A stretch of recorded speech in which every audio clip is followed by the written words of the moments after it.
ever done a drawing or a piece of writing and thought, that looks a bit boring? Brighten it up with a fancy border.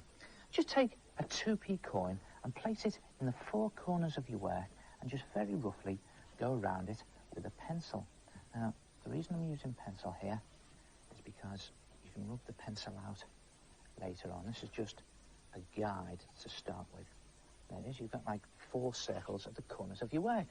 Then take a 1p coin and draw smaller circles between those bigger circles. And again, I'm just doing it very rough here as a guide. And it's a good idea to leave a gap of about, well, at least 1 centimetre between each of your circles. You'll see why in a minute. And I often use pencil like this just to mark things in. It's always a good idea if you're doing a pen drawing, because you can rub the pencil out a little later on. I'm just doing this as a guide to start with. I'm doing 3 circles along the top between my corners, and 4 circles up or down the side.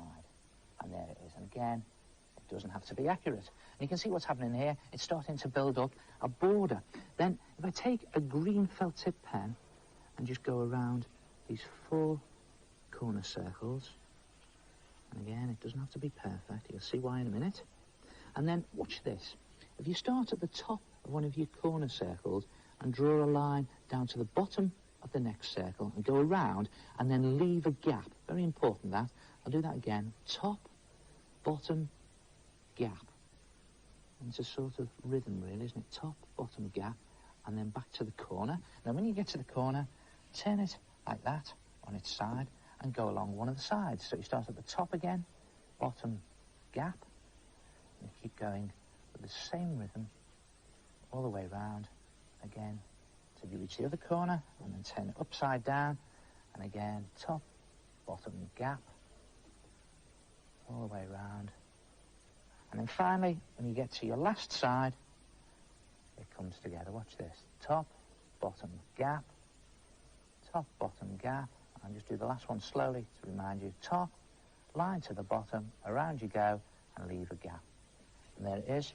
You've sort of created a fancy border around your work. Now, you can stop there and rub the pencil out, or you can just add some dots either side of your lines like that, and you start to build up what looks like a vine leaf border. And you could even put in some coloured dots between your leaves, like that. And then, when you've finished it, it looks something like this. It's a sort of floral border. And you can use it to jazz up your work, your drawings or your writing, or just do it for fun. And you can even experiment with different size gaps between your circles. And what about using different colours?